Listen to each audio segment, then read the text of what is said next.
Okay, so I'll turn it over to Julie Hartman and Susan Repka, and you take it away. Thanks so much, Doug, Leslie, and most importantly, Hector. Hector attended one of our sessions that we held at Texas A&M and kept in touch and said, hey, I think it'd be great to have y'all come and speak to Bunker Labs Dallas. So once again, thank you again, Hector, for the opportunity and the connection. So tonight, we are going to talk about government contracting. And, you know, each of you as veterans has multiple unique advantages, I think, in this space, because you've lived the world, you've been on the other side, so to speak. And so taking the information and the experience that you've had in your service and applying that to being an entrepreneur, you know, is really just all about leveraging opportunity. And in government contracting, everybody's like, oh, it's really hard and it's confusing and there's so many steps and processes. But there's a reason for that. And on the opposite side of that is to level the playing field. And so once you know how to play the game and you know how to navigate the waters and you know the roadmap to follow, your opportunities actually increase, which allows you to have a lot more money and grow and scale your business a lot faster.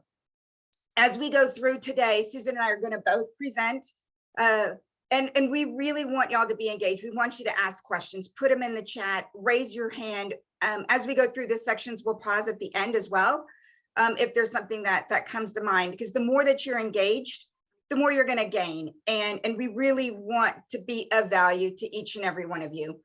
And so my three favorite letters, can't count tonight, in opportunity are you, Y-O-U. So if you go back to opportunity, when you move those three letters around, you get you, and each and every one of you is a really unique position to leverage your business and each other's business through government contracting. We'd love to spend the whole evening with you, but we only have 90 minutes. So we want to make sure, most importantly, to prepare you for government contracts, to set the foundation and networks to ensure your success, as well as, most importantly, reveal those mistakes that are going to cost you the contract. We want people to be successful in this space. And if we can learn from others and avoid those, then we reach success much, much faster. We can't cover everything you need to know. And then, unfortunately, this is not a guarantee for a contract with any agency. So as much as we would love for you to say, well, I went through Julie and Susan's seminar, so I should get a contract. There's more work that has to be done. We want this to be the best webinar experience that we have together tonight. So we ensure that this is going to be an engaging session. We're fellow entrepreneurs as well. And so it's important to us that we give you tools for immediate implementation. We've already touched on questions. And when you leave tonight, we want you to have a roadmap for success for your business in this space. We want you to test drive these ideas. We want you to listen and participate, and then share each other's successes. So our content for tonight is structured in six areas that we're going to alternate back and forth. We're going to talk about certifications, the various roles in this space, and how you, as a veteran-owned business, play a very, very important role. Marketing, the contracting world, what does all of this look like? We want to make sure that you're ready to respond, and then as well as to prepare you for your proposal library. The B2G team is made up of quite a few people, and we're continuing to grow and scale just like many of y'all are. We just celebrated our first birthday in January. So we're 1 year old and really excited about that. Yes, thank you. It's huge, huge accomplishment. Y'all get it and understand. And so these are a few other people on the B2G Victory team that you might engage with or might see on our social media or in videos.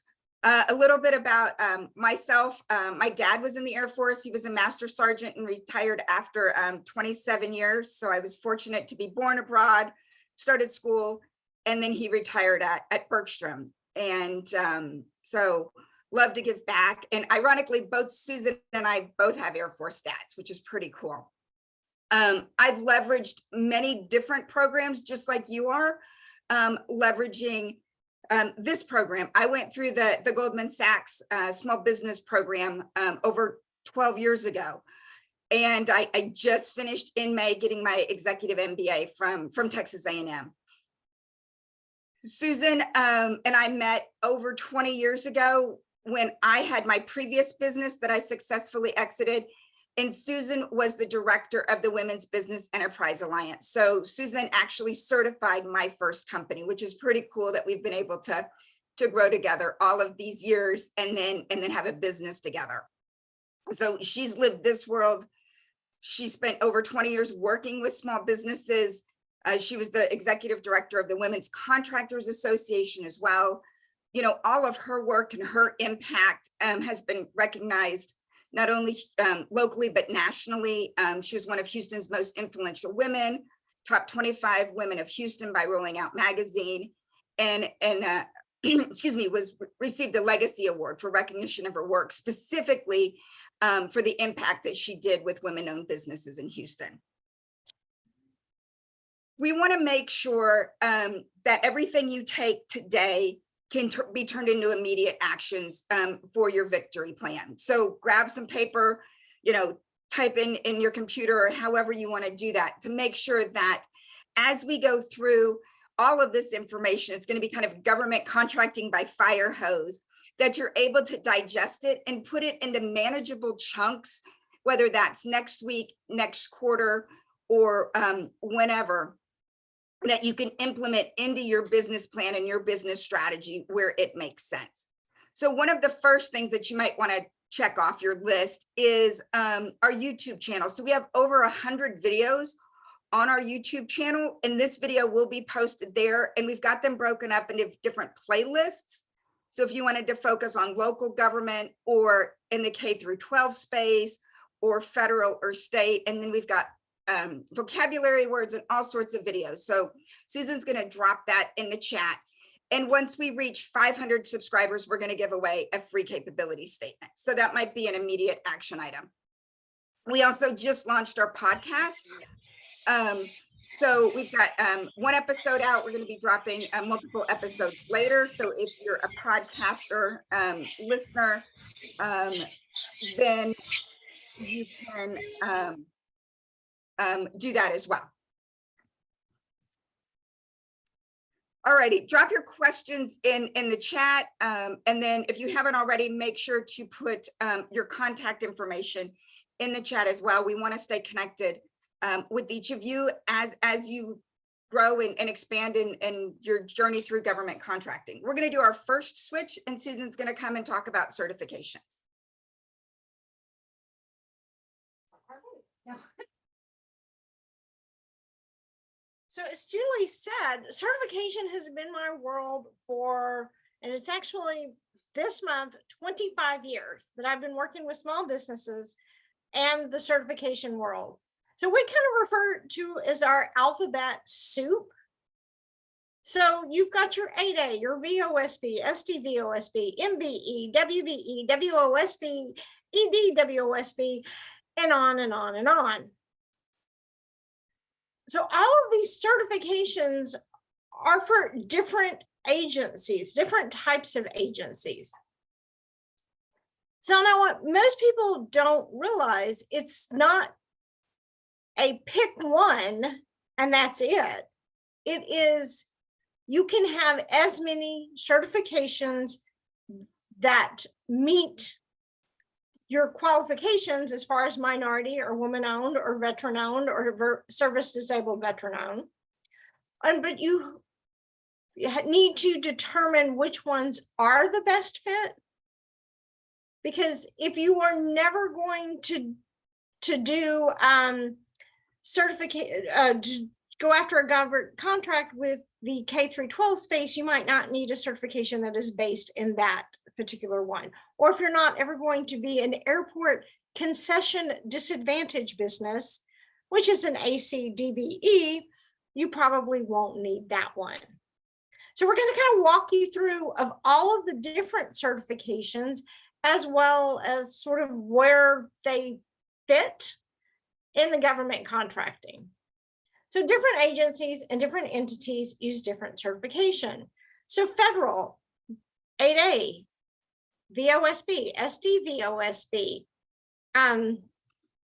WOSB, EDWOSB. That's sort of the certifications that you can use to get business with federal. State of Texas, historically underutilized business or hub. Then there's counties, there's cities, school districts, Fortune 500. So there are Fortune 500 companies that have what's called a supplier diversity program, where if you are a minority owned business or a woman owned business, they want to do business with you. And then of course you have prime contractors or companies that have contracts with these entities that have to fulfill a certain goal of how much business they're going to subcontract out to whatever certification that entity takes. So it can be a little confusing as to which one is the best fit. But once you pick your top 5 agencies you want to go after, and those are your targets, then it's easy to determine their certifications. So what does that even mean? Like, oh, I'm certifiable. It doesn't mean you're crazy. So 51% owned, operated, and controlled by veteran. The veteran must hold the highest office. 51% owned, controlled, and operated by a woman. WBE certification. 51% owned, operated, and controlled by a U.S. citizen who has an ethnic background of at least 25% of Asian, Indian, Asian Pacific, Black, Hispanic, or Native American. MBE certification. Now, your business cannot exceed the small business standard. So people go, oh, well, when they think of small business, they think of these really tiny businesses, but an engineering company can average $12 to $15 million a year. That's not small in my world, but that is the small business standard for engineering. A construction company is even higher than that. So the SBA has the size standards in which you would fall, and some industries are based on your NAICS code and you have to pick your annuals based on your annual sales, and then some NAICS codes are based on your number of employees. So what are some of the benefits of certification? Well, it's not wall art. It is a key to a door, but you have to be the one that goes out and uses that certification to get the business. So how do you determine, first off, if you pick an agency, how do you determine what certifications they accept? If they even have a small business program, or so your Google is going to be your best friend. How do you do business with Dallas ISD? Dallas ISD's small business program. How do you do business with, we'll just throw out a different state. How do you do business with Maryland? What is the state of Maryland small business program? And that is literally how I go out and find all of the different school districts of what certifications they accept. I Google, I get to the procurement page. That's going to give me all of the information. It's going to tell me how to register as a vendor. It is going to tell me what certifications, what other information they're looking for. And it's going to walk me through that entire process. And I'm going to actually be able to see those bids. State of Texas is pretty easy because they have a one-stop place where all of the state agencies, plus some of the school districts, post their bids. So the federal spend for service disabled, veteran owned small businesses, 23.94 billion, and exceeded their 3% goal. So that goal seems pretty small to when you look at the number, the dollar amount. So they want to ensure that service disabled veterans, veteran owned businesses are doing business with the federal government. And so that if you're looking to do business with the federal government, there are set asides, there are opportunities. So that would be one of the certifications that you would want to go ahead and apply for if you haven't, either veteran owned or service disabled veteran owned.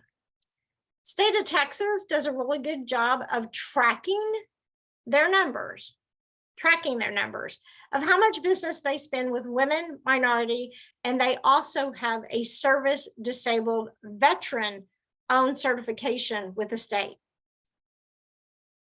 So they track how much money they spend with each of those categories, and they report that out. Government contracting is extremely transparent if you know where to look. So this is sort of the numbers that they've hit. They've never quite hit all of the goals in a year.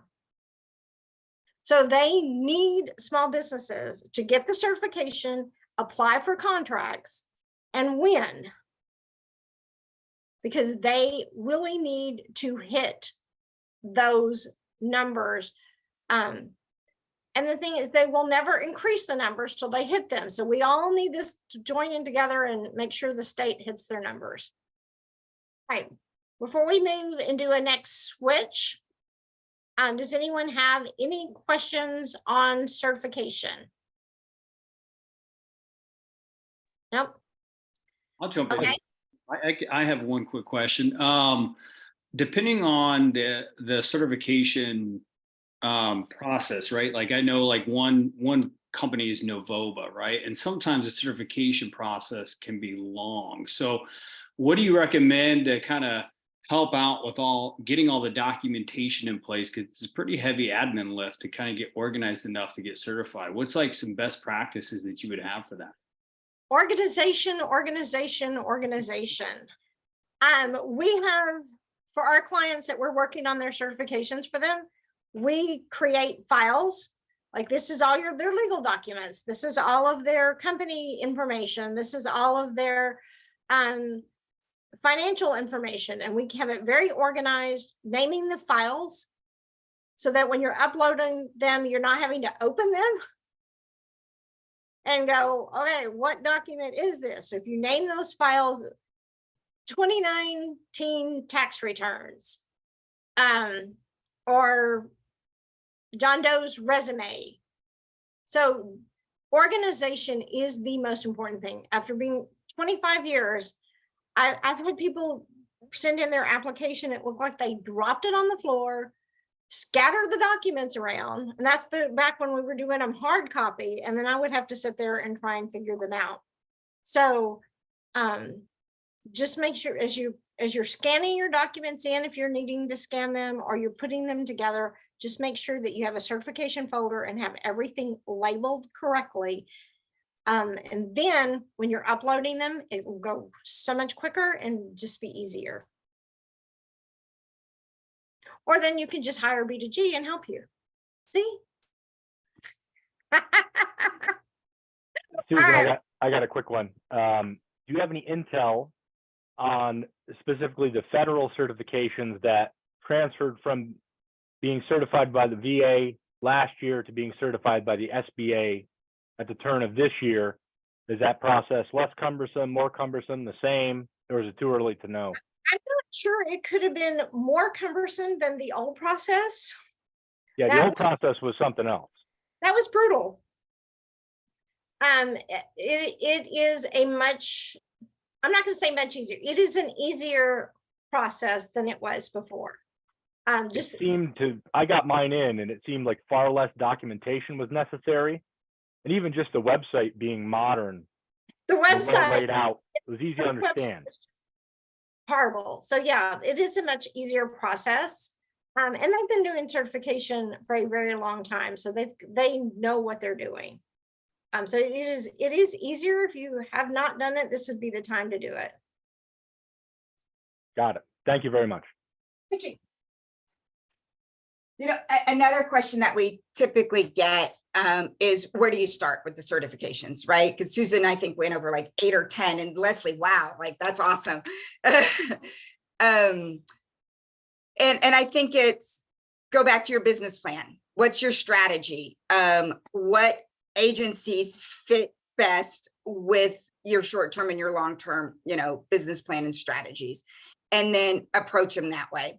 That also helps too. Instead of, well, I went and got this one and then this one and this one, and now I don't know what to do with them. We've had clients come to us and go, yeah, I have all these certifications, but, and I'm like, well, you know, why did you get those? Well, the guy at the SBA told me I needed to get all of them. I'm like, okay, well, do you know what agencies even take those certifications? No. So, right, and you've got to kind of think about how they fit, because you could spend a ton of money and a ton of time getting certifications. And then by the time you figure out how you want to use them and how they fit into your strategy and your target audience, well, now you're up again for renewal, right? Because some of them are 1 year, some of them are 4 years, and some of them are 9 years. So think about that. There's a couple different roles that you can play in this space. And depending on your role, depends on the importance of your certification and how you can leverage that. And so the two key roles that we're going to talk about are prime contractors and subs. And so a prime contractor is the holder of the contract, and you could have as many sub-consultants on it as possible. We're part of a contract that has 8 subcontractors on it. I have done proposals for an entire team that had, I think it was like almost 40 plus sub-consultants on it. So it really kind of depends on what it is. So we'll take things pretty easy, you know, a general contractor, right? Construction contract. The prime, you know, there'll be the GC, the general contractor, and typically the project manager. Let's say this is an RFP for some renovation. So we'll have a subcontractor that specializes in painting and sheetrock. We'll have another sub that's specializing in electrical, and another sub that's specializing in HVAC. So it's important to know what your scope is and what you're going to do. And you can do, you know, various scopes on a contract. So don't think that it's limited, but it all goes down to the goal. And depending on who the agency is, it depends on the certification, depends on the goal. So Susan gave you some examples for the state of Texas hub, right? Well, for example, Dallas Independent School District has a 35% goal on any work over $50,000. So if you have one of the certifications that the Dallas Independent School District accepts, then you are very attractive. Your products or your services are very attractive to these prime contractors. The same thing with the city of Dallas. They have a 30% goal that they want to use certified companies for any spend over $50,000. So depending on what role you are, right? So you could be a subcontractor or a prime, especially since most of you are new to this space. We recommend being a subcontractor first, right? Kind of test the waters, make sure that this is the right fit for your business before you start, you know, down the gate with a $2 million or $1 million contract, if that works for you. So if you're going to market yourself to prime contractors, and just like Susan said, if you want to do work for the state of Texas, any of the, you know, 178 state of Texas agencies, or Dallas ISD, or City of Dallas, or Tarrant County, you can go. And it is public record on who those prime contractors are that hold those contracts. So then you know exactly who to market to. And when you go to approach them, these are the types of things that you're going to need to have. And a lot of this information, and Chris, thanks for asking that question earlier. You know, how do I get my hand around all of this certification stuff? You know, when you apply for certification, you're going to need a W-9, you're going to need your insurance. You're going to need, when you send that information to the primes, you know, the electronic version of your certification. So when you start building all of this together, you'll be reusing it for multiple instances. A firm profile, a capability statement, which we're going to talk about here in a little bit. Key personnel resumes, a summary of past performance, and possibly a letter of intent. But the most important thing is to respond promptly. So when you figure out who that prime contractor is and you start that relationship, they're going to want typically within 1 to 2 week turnaround of this information. And if you say, that's great, I don't have any of that together, I'll get it to you in a month, that window, you know, typically closes pretty quick. And think about it this way, you know, checks cash the same way. In my previous life and owning a marketing agency, 80% of our contracts and our clients were government agencies. Our projects in which we were subcontractors were much more profitable for us than when we were the prime. We didn't have that huge administrative lift. We didn't have all of the bureaucracy. We didn't have all of the meetings and all of that. We went in, we did our work, and we were out. So think about those types of things as well. Here's an example of an actual RFP from a state of Texas contract talking about the HUB program. And so if you have your HUB certification, I think Leslie, you do, when you're looking at state of Texas contracts, you would fall under all other services contracts. And so that would be 26%. So 26% of any contract over $50,000 with the state of Texas, they have a goal to spend 26% of that $50,000 with HUB certified businesses. So that's what it looks like with that. And then here's an example of a federal set aside from the Veteran Affairs Department, right? And so this is a set aside specifically targeted for veteran-owned businesses. So you could be the prime on a specific set aside. These are contracts, $50,000 or more, that are specifically set aside for veteran-owned businesses. So if you have your veteran-owned certification, this set aside would be a type of contract to get. We have another example of for HISD. Here it is, 20% of purchases of goods and non-professional services, 20% of construction, and then 25% for professional services. And typically in this space, in the government space, when they talk about professional services, they're talking about architectural and engineering, construction type professional services. And so it'll be listed right there in the RFP. And every government agency has either a supplier diversity, a small business, a HUB liaison, someone who is in charge of helping to hit their goals.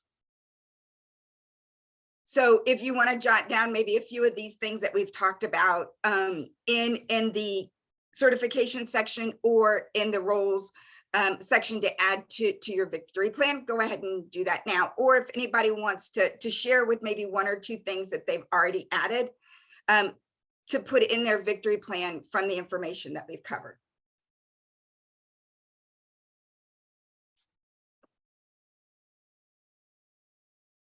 All right, ready? Yep. All right. So we'll go ahead and we'll flip again, and Susan's going to talk about marketing.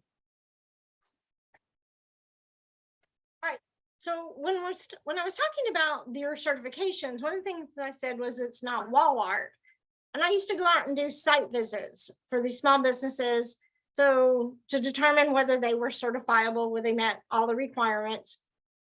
And I'd come back in about 2 to 3 years and do a renewal site visit.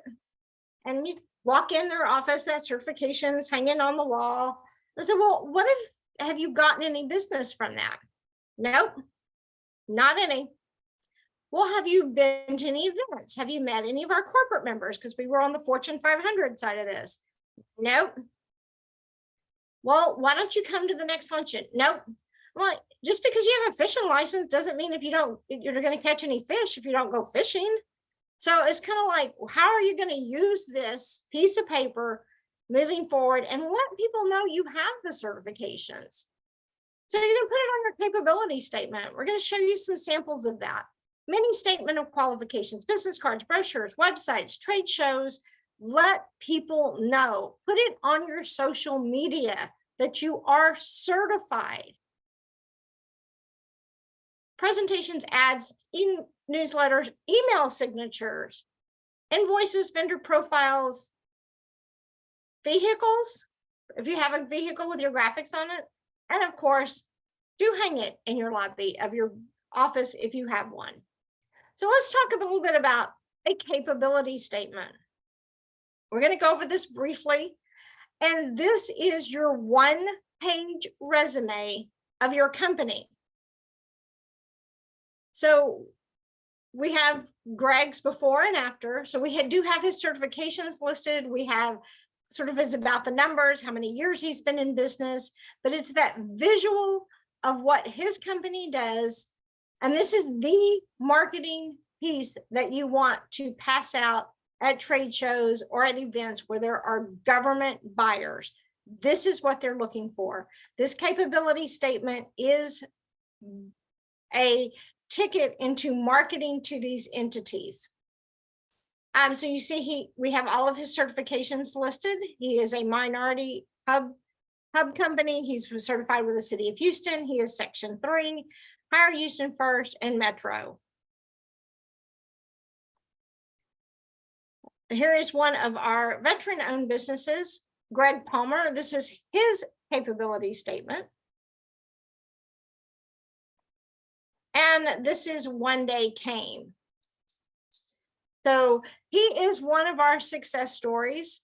He actually took his capability statement to an event, met a buyer at a university that was so impressed, they introduced him to the large general contractor that was doing work, and he ended up in a mentor-protege relationship with that prime contractor based on his capability statement.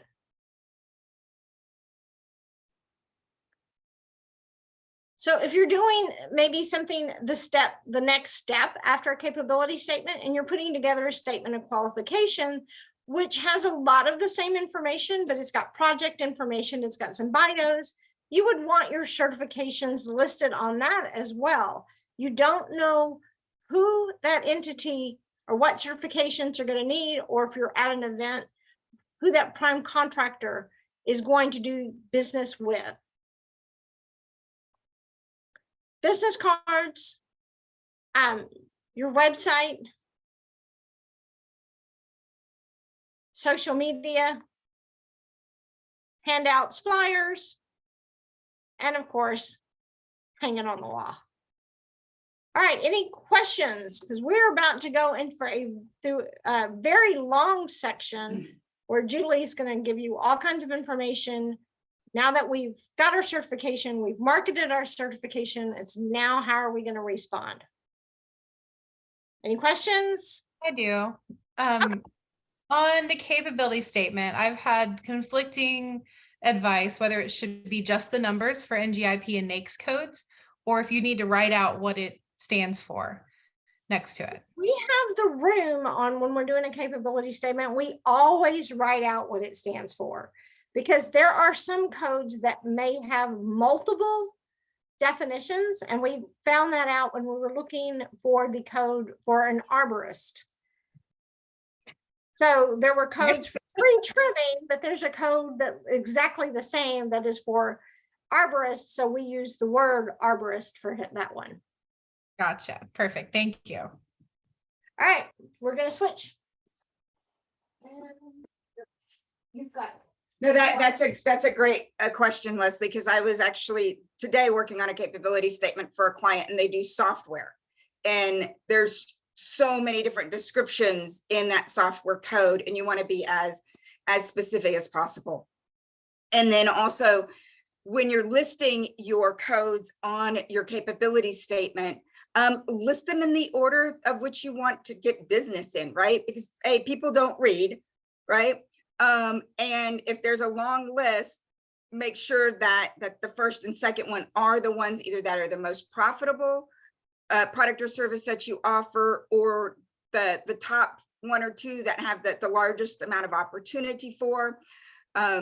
So think of that. Don't put them in numerical order, right? And then when you go to the vendor registration, once you've identified your agencies and then you go and you do your registration, you can put multiple NAICS codes or multiple NIGP codes up there. But once again, make sure that you're putting them in the order of which that you want to get the business.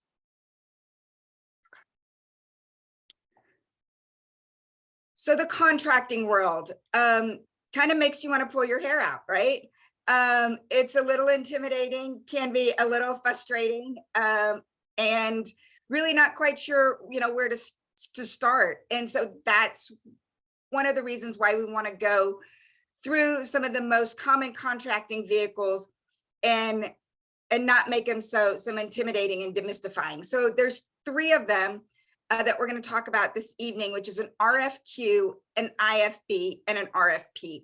Because once again, you're going to identify the agency that you want to do work with, find out what type of certifications that they offer, and then go do the research. Go and look and see what procurement with that agency looks like.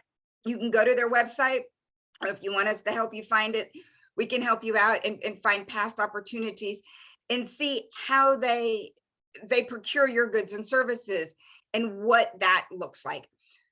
So we'll tackle the first one, which is an RFQ. And an RFQ stands for request for qualifications. So this is where the agency says, I need something done, whatever that is. Are you able to build it, design it, deliver it, or provide it? And this is solely based on qualifications, right? We're not doing pricing at all in here. And people are like, oh, well, I don't know if I qualify. Well, you don't know if you qualify unless you submit it. And you'd be surprised the amount of information and an opportunity that comes from responding. Maybe you don't qualify for that one, but there might be another one. And it's about that relationship. And, there's a story of an engineering firm that we helped out many years ago. And we were actually responding to the Dallas Independent School District. And one of the qualifications, it was worth 5 points, is experience, previous or current experience with DISD. Well, they didn't have any because they were in Houston. But their long-term goal within 5 years was to have an office in Dallas. They wanted to expand and have a Houston and Dallas office. So we went through the RFQ, we looked at it, and I was like, look, we're already starting at a 95. Are you comfortable with that? And we looked and we knew who the competitors were going to be, and they all had offices in Dallas. And they said, yeah, we want to go for it. We want to go ahead and get our name in the hat. We want to get them aware of who we are. And it was a pool of architectural firms. And of course, they selected the top 4 and they were number 5. But out of that, they got the relationship with the buyer. They kept following up. And within a 6-month period, that buyer came to them and said, look, I know that y'all didn't meet this qualification, but I have a smaller project that's, around $30,000 or $40,000. Would y'all be interested in taking on that project? So then when this exact solicitation comes back up for renewal, then y'all do have the DISD experience, because we do want to do work with you, right? So it's that infinite game that they were playing. So the types of things that you're going to put in a request for qualifications is your team qualifications and your past performance, references, what is your approach, and then all of these lovely forms that we all love. Not really. That are required. And the majority of people get disqualified because they don't do the attachments or the forms correctly. And another great thing about an RFQ is a bid tabulation. So when you're doing your research, I've identified my agency, you can go and request bid tabulations from historic RFQs. So I can see who's playing in my sandbox, what their strategy was, and what they submitted. And some things might be redacted if they put confidential, but other things weren't. So now I know I'm going into battle and I know exactly a ton of information about my opponent. Alrighty, an invitation for bid, an IFB. This is the way that the agency is saying, I need this done. What will you charge me? So if an RFQ is on this end of a spectrum, the IFB is way over here. This is price driven, price-based response. Very, very detailed specifications, probably and typically a lot more attachments and exhibits. Instead of identifying the entire team where you might need to do that in an RFQ, here they just really want the project manager. You'll have references. If it's construction related, you might have an EMR report or something that deals with safety. Since this is financially price-based, they're probably going to ask about your financial status or might request a copy of your financials. They don't have to be certified by a CPA, but the export out of QuickBooks would be sufficient. And if it's construction related, they're going to have bonding. But once again, with an IFB, if you're do commodities or specific products, you can find historic IFBs and get a copy of the bid tabulation and get a copy of the pricing to see if this agency, and if this agency that you've identified as your target market, if it is even profitable for you to do this type of work in this space for that specific agency. For example, here in Houston Independent School District, HISD is lowest price, always lowest price. Well, if you're not willing to be the lowest price, then HISD is not on your list, right? You could go and do work for the 21 other school districts in the Houston surrounding areas, very similar to the world that y'all live in up in the Dallas-Fort Worth area. All righty. And taking it all the way is an RFQ, which is a request for proposal. And this is really where you want to stress that your price plus the benefits that exclusively you and your company offer reduce the client's risk the most. So an RFP is a procurement vehicle in which the agency says, I've got this problem. What is the best solution? How much will it cost me? And can you do it? Right? So this is all about best value. Extremely competitive process. Typically, these are much larger responses, very, very structured with the tabs and the binders and the page limitations. Or if you're uploading it to an Ion Wave or a Bonfire, one of the electronic procurement vehicles, you're going to have word limitations or even character limitations, those types of things. But with all of them, you really need to understand the agency, back to doing your research and what differentiates you from your competitors. So kind of in summary in this section, the factors to win are all the same. Do your research and start that client relationship early. Have some previous experience. And just a quick show of hands electronically, how many of you are in business for less than 2 years? So if your company is in business less than 2 years, you can leverage your personal experience, but it doesn't look like, oh, I have two that are up. So you can leverage some of your personal experience as well, unless the RFP says that you can't. And then you've got to be competitive in the market. It has to be timely and it must be compliant. So the factors to win literally are all the same. And we're going to come over and Susan's going to talk about getting ready to respond. Oh, that's still me talking. Oh, wow. Okay. I'm still talking. All right. Let me get a drink of water here. So Julia, we want to I get have a ready quick to question about the contract writing. go ahead. Is it feasible that, use me as an example, could I write a competent response to one of these things? Because I've taken a gander at them and I find them to be, kind of confusing. I don't understand it. I don't even know where I would start crafting a document for them that would be appropriate. Do most companies utilize a third party to help them, or? Yeah, Leslie's nodding her head as well. we're actually going to talk about some of those things in here in this section, but yeah, they're not light reading. And so what I typically do when we open it is I look exactly at the scope, or if I'm looking at it electronically, I do a control F or find for scope. What is the scope? So I fully understand what are they looking for. And then I also do a search for the word background, right? So I can kind of get a concept of what they're looking for. Then the next thing that I search for is scoring criteria, right? And so do I have a competent score for what they're looking for? If I'm not willing to go down on price, and price is 50%, then how do I leverage that? And then I go to the response criteria, and what are some common things that they're looking for, and how do I get that information out of my head and into Word, right? I mean, because it's all got to start there, regardless if you're going to copy and paste it into Bonfire, Ion Wave, FPDS, or print it out, right? Whatever the end product is, it has to kind of start there.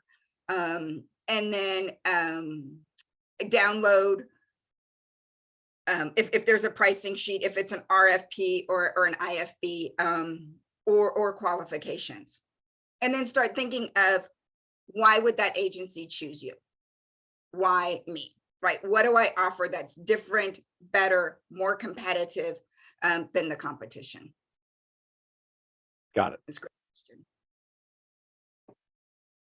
question. And remember, checks cash the same way. And so, once again, don't feel like you have to, especially if you're a little nervous about going out and being a prime in the beginning, that you can be a sub and get some experience, because past performance is past performance, whether you're a subcontractor or you're a prime, right? You worked on that project. So organization is a must. And so when you're responding to an RFP, just like you're doing your certifications, you've got to be organized, or it's going to be just very brutal.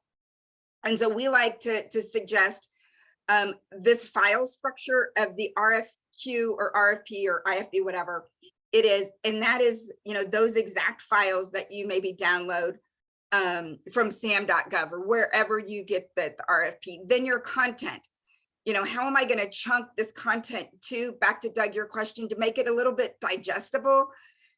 Because there's two things in my life that are really intimidating to me, is opening up a blank Microsoft Word document and going from there, or seeing like 100-page Word document and figuring out how to navigate around that, right? And so breaking it up into chunks, and then what is the final submission that you put over the finish line? What does that look like? And then forms, what are the forms that need to be filled out? So we've got to read the entire document and look at it. And I'm a big active reader. I'll do a search on my screen for things, but once I'm actually sitting down with the RFP, I print it out because they're boring. I've been doing them for 25 years and there's not one that has been stimulating, I'll be honest, right? And so regardless of what your role is, make sure that you read the entire opportunity and block time in your schedule. If you're a morning person, then read the RFPs in the morning. If you're an evening person, then read them at night. Focus, it's active reading with highlighters or Post-it notes. We like to recommend using a green highlighter for anything that impacts price, right? Anything that you would read that would impact your price, regardless of insurance requirements, bonding requirements, drug testing, those types of things. Orange for questions. There's going to be a period for questions and answers. What don't you understand, or what do you need to reach out to someone to get answers for? And then yellow, what is something that only you have to do in this RFP? We talked about relationships, but once an RFP hits the street, the code of silence begins. Some people call it the cone of silence. And so that's when you can and cannot reach out to the buyer. There's a strict schedule of how you need to ask questions. So going back to doing your research with the specific agency that you want to do business with. So this is an opportunity from the Texas Department of Agriculture. And it says, you know, right there, these are the only two people that you can talk about for this opportunity. And so it's really important to follow these rules and adhere to the code of silence. And so here's the schedule. Back to, you know, Doug, you couldn't have set this up or teed this up any better for me. Does this schedule work for you with life and your current projects? Are you able to get your questions submitted by a certain time? And then most importantly, can you get that response to the agency by whatever time? So I think that's another thing that determines, you know, whether this is or is not a fit. And then consider this in your business plan and strategy. This is a real schedule for a proposal that we actually helped the client win. We started it in April 27th in 2020 is when it hit the street. Then we attended the virtual online webinar in May. The deadline to receive the questions was May 14th. The responses were due by May 18th. You know, we submitted the proposal on May 27th, 2020. I'm gonna say that again. The proposal was submitted May 27th, 2020. We did a presentation for this specific agency in October of 2020. It was awarded January 5th, 2020. Right. So if you submitted it and thought, yep, great, I'm going to start staffing immediately, you know, for this specific opportunity, that wasn't the case. Alrighty, but we want to begin obviously with the end in mind, which is the award. So as you go through the opportunity, you want to make sure that you're checking for questions and answers and keeping a pulse on it. This is an example of Ion Wave, which is where you would go to find an opportunity as well as post your bid as well. So when it comes out, back to that questions and answers in that schedule, a lot of proposals have pre-proposal conferences or pre-bid conferences. And this is where being a subcontractor and leveraging your certification really, really helps. So you'll have a small business liaison, a buyer, maybe the prime project manager or business development or other subs there that all can help you, you know, grow your business and make sure that it's successful. So that evaluation criteria that I talked about, here's two different examples of how that looks. So you've got it here, the maximum points of the qualifications, the key personnel and the work plan. And then this is how it all leverages out. But as a subcontractor, you play an important role in these three categories: the qualifications of the team, the key personnel experience, as well as a small business evaluation. And so that's 45% of the total goal that you can help hit the maximum number of points for this opportunity. So compliant versus responsive, the majority of proposals are thrown out. So average win rates are 50%. So this is where somebody doesn't follow instructions, they exceed page limitations or file size limitations, they turn it in late, or they've got incorrect forms or no forms at all. And so you've got to make sure that when you're looking at the forms, especially with these electronic submissions, that you've downloaded all of them, as well as you upload all of them. And each agency is very specific on whether they want them all in one or if they want them separately. As you go through an opportunity, make sure that you check for addendums. We were specifically working on an opportunity that got extended the day before it was due. So that was a lot of fun. And they extended it for another month. Responsiveness is understanding the client's needs and how you're going to address them, which is key with your research. Stating why us is super important, that you provide a solution and that you deliver a concise and concise and creative proposal. And Susan's going to talk about how you do that concise and compelling proposal with your proposal library.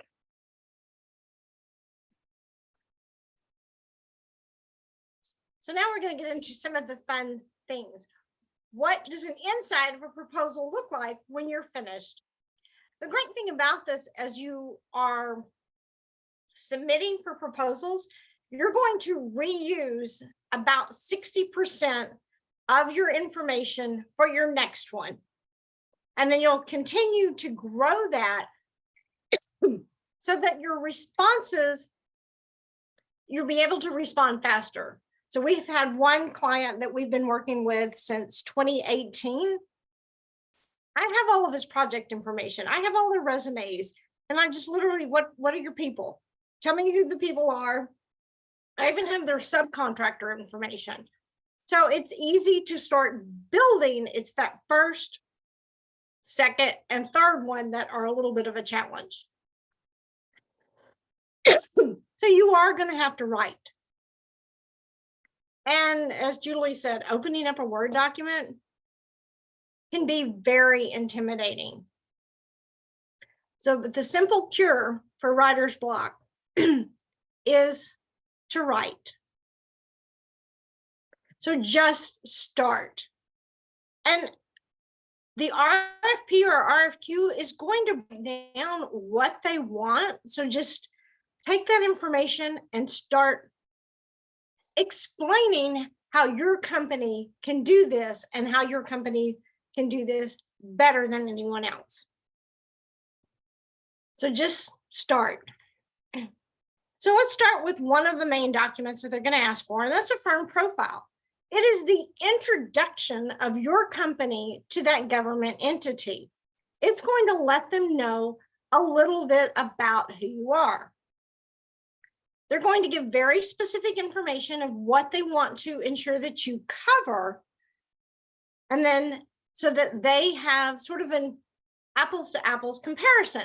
This company versus this company. So the format's going to be the same on all of these, or at least the information, the basic information you're providing is. So we like to do on our company profile, we like to do that about the numbers, so that when they open that page up, the first thing that they see are those numbers. How many years in business? How many offices do they have?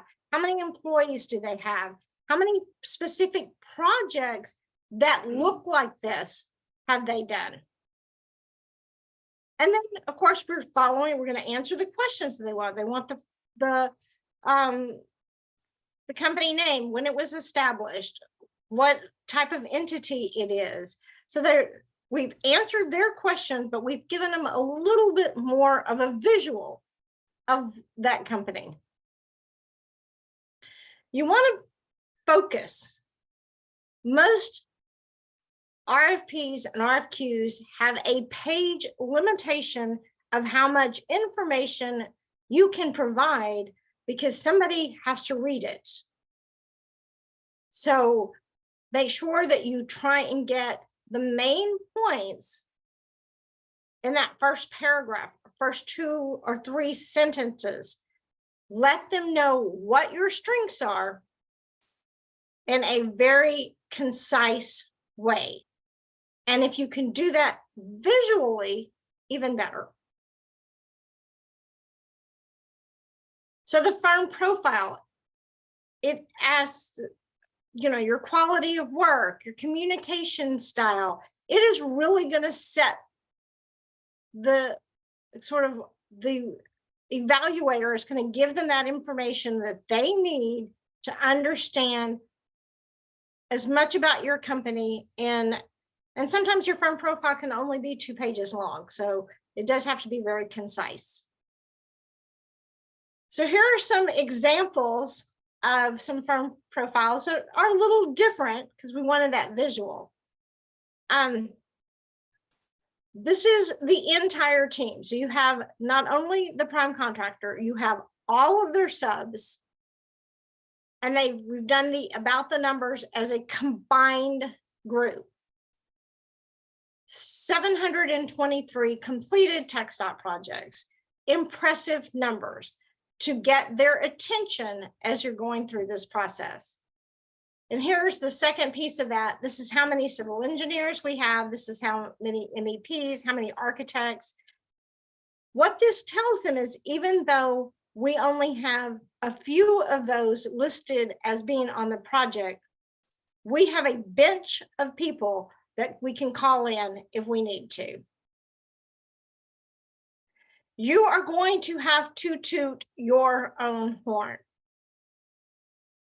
So one thing that we get a lot of times, well, I've already done business with this entity, so I don't need to provide all of this information. The evaluator knows nothing about your company. You cannot rely on the fact that I've been doing business with this entity for the last 3 years. They know everything about me.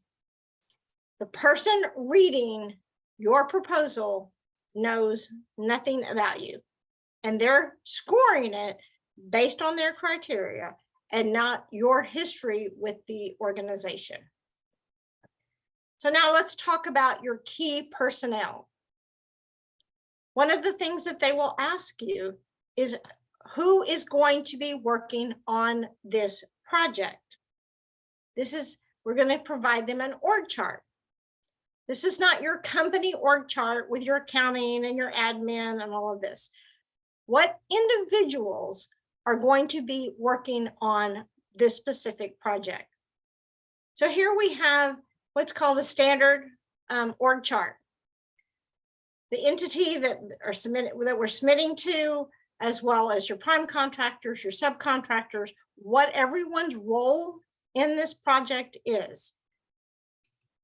And it sort of rolls up to the project manager, who is the single point of contact for that entity. So now we're going to take it a step further and say, introduce me to your people and let me know what their expertise is. So I'm going to introduce you to my friend, Joe. Now, Joe has various roles depending on the project. He is the vice president of the company he works for, but that is not his role within the project. So he could be the project manager. He could be the civil engineer. He could be just as a subcontractor. He's just providing some design work. So here's a sample of his resume, and this is specifically for a Longview project, and Longview is very big on what have you done for the city of Longview.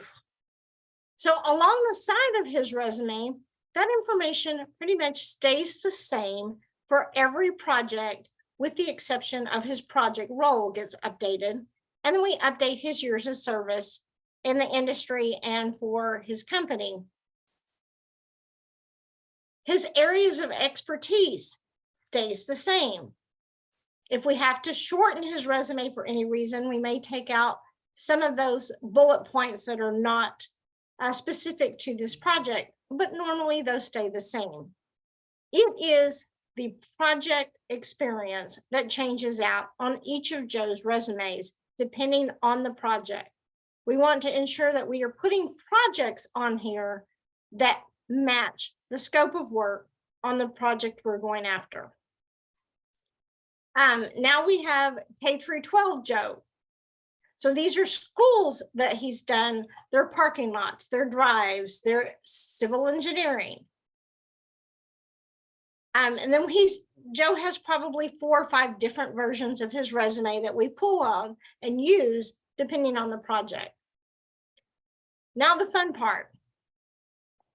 You're going to talk about the past experience of your company, relevant experience, previous projects. So again, you want to make sure that the project you're showcasing is similar to the project you're going after. So you want to start building that library as you complete a project. Do your write-up right when it's fresh in your mind and have that ready. Make sure that you're putting down who your contact was for your client. Make sure you put when it was started, when it was finished, was it on budget? All of that information, you're going to need that as you go after different RFPs and RFQs. All right, so here we have a couple of different samples depending on the company. So we have the Lane, which is at Kilgore College. This was a building that they took and did a total remodel of it for the gym at Kilgore College. And then we also have a catering company. So that visual for her, of course, is her food. So that's how she sells her company, by the pictures of her food, or she prefers tasting. Here we have a parking garage. So we've explained how the this particular project matched their scope of work. We gave them bullets. See, it does all of these things. It has your office space. It's multi-tiered. It checks a lot of the boxes. Many times we are seeing that they're asking for on these RFPs, what were your challenges? How did you overcome those challenges? What innovative solutions did you give your client to save them money? So think about that as you are doing your write-ups. Always save a little space at the, on your write-up of what are some of the things that you had to overcome. Maybe it was the big freeze and all your project got pushed back, but you still managed to get it completed on time. Or in the Houston area, the big flood. Pick one. But how did you overcome that? Or it could be now, it could be supply chain issues. So always, we're seeing that more and more, because projects do not go smoothly 100% of the time. They just don't. So how did you overcome those challenges? So a lot of times, if you are in the construction industry and you're putting blueprints, they just don't show up much. So here we actually called out what is on each floor of this textile building that was totally remodeled. If you're in construction, include your safety, include your EMR. Make sure that they understand that you know that safety is important to them, especially because, as you can tell, we do a lot of K through 12. Safety is extremely important. Talk about your workflow, your methodology. How are you going to get this project done? You've given me all of these beautiful examples of projects you've done in the past. Now tell me how you're going to get my project completed from start to finish. So draw them a map, let them know how you're going to communicate, how you're going to ensure that the quality control, quality assurance, quality control is done. So that's this methodology is sort of, this is the way this project will work. If you're working with us, we're going to keep you informed of everything. So here's an example of a methodology. And we sort of use again, that visual. It's a lot of words. Somebody's going to have to read that. Big headings, that graphic at the bottom that actually walks them through that methodology. Ooh, we have shared a lot of information today. And we are going to take some questions, talk about some upcoming events. I'm going to switch off to Julie and I'm going to take a drink of water. Of the examples that Susan showed as we went through kind of those common proposal requested information in those common sections, are there any that anyone would like for me to go back to show again that you might be able to use as it relates to your business, or an inspiration for you to help you start writing some of your proposal content?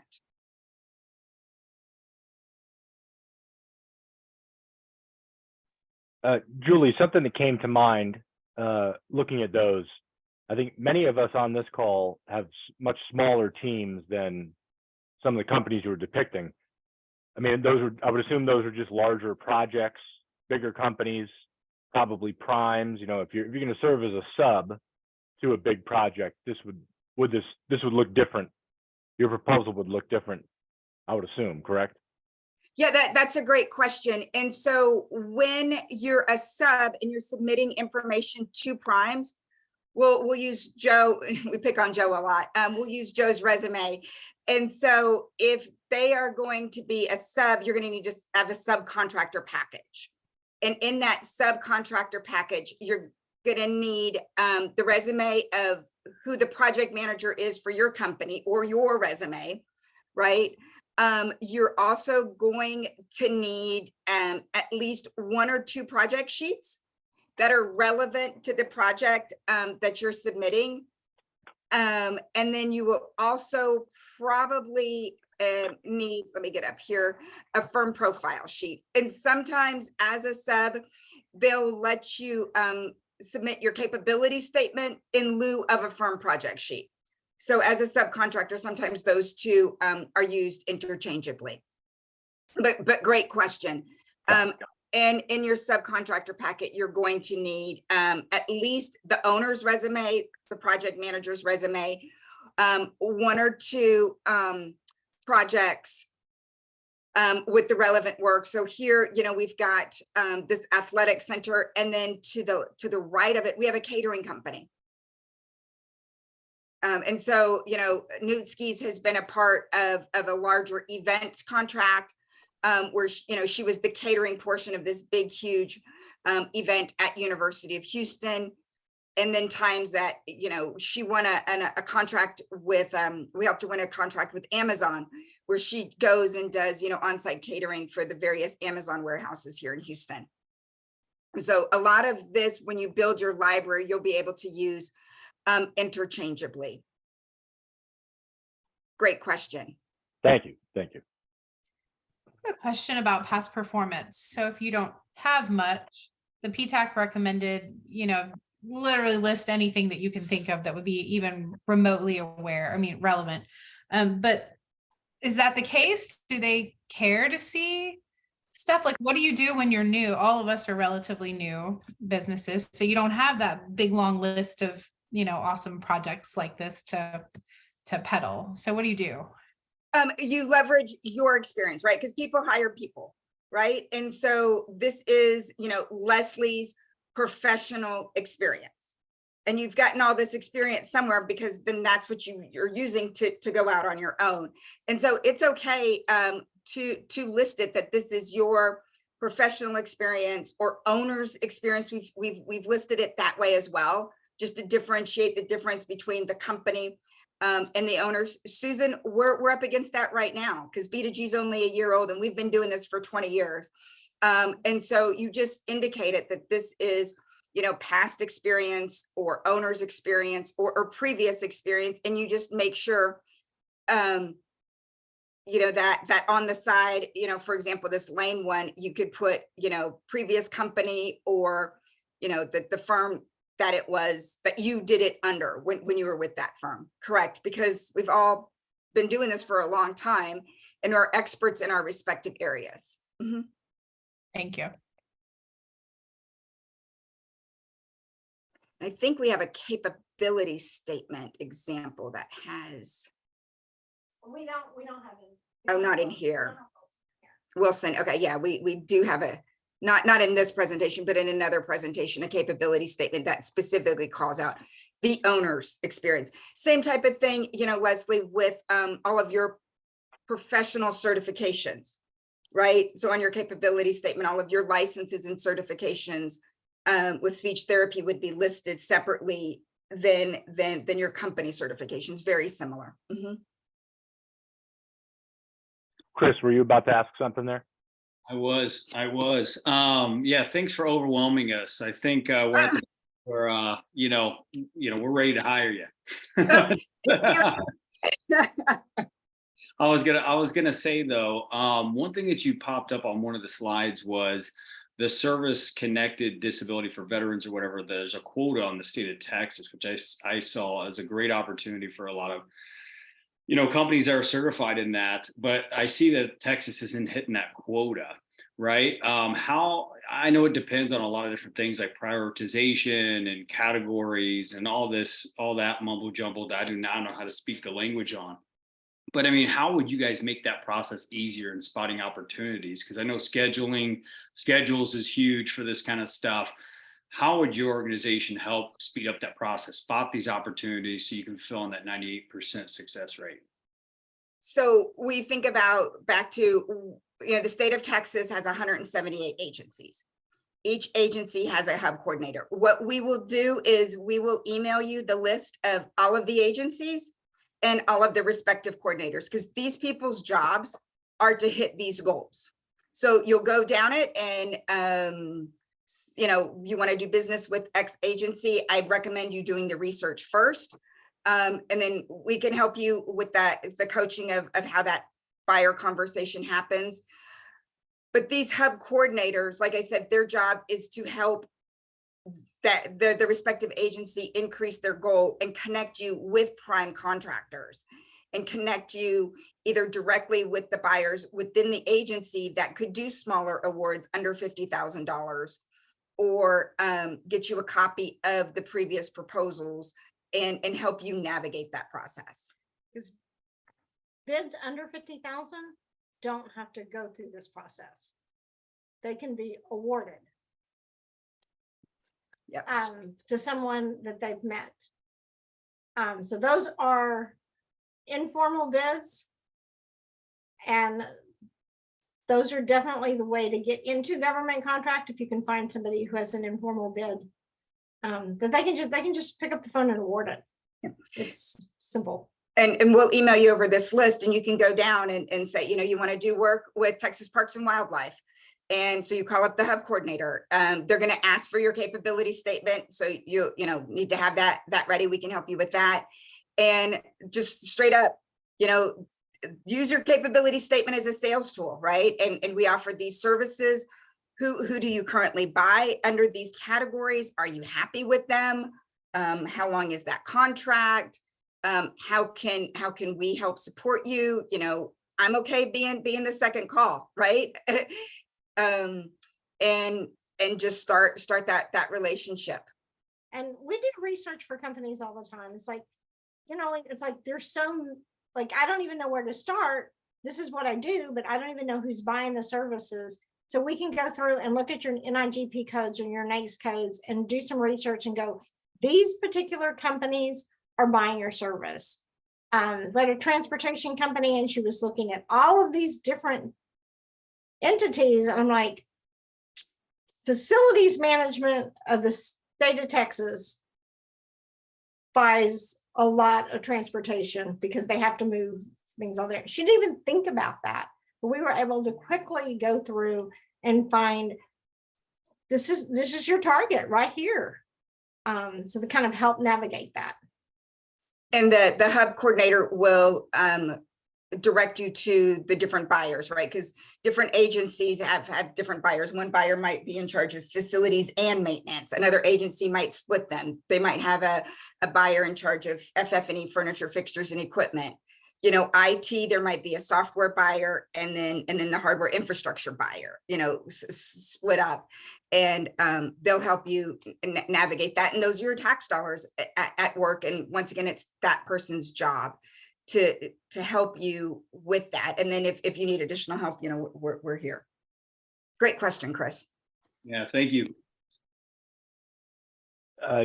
Julie and Susan, I see Diane put a question in the chat. Can you provide a capability statement template? Yeah, we can. We can send it to y'all. I'm taking my notes that we need to provide your hub coordinator list. And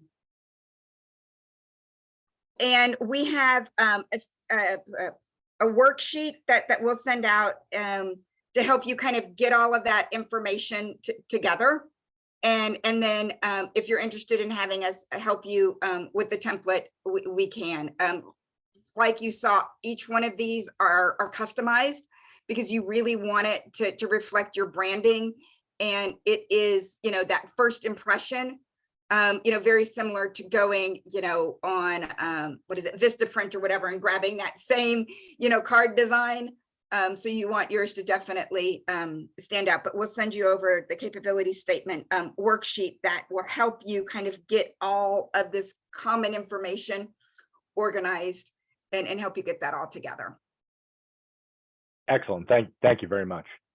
So Absolutely. we just have 3 minutes left here. Is there any last minute questions from anyone from the group? Good.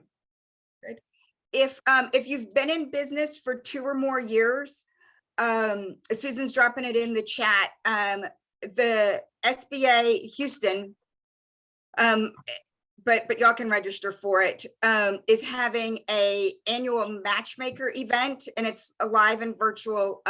There's a small cost, $39. And the qualifications are you've had to have been in business for 2 years. You have to have a capability statement when you upload and you register. You've got to know your NAICS codes, and you've got to be registered in SAM.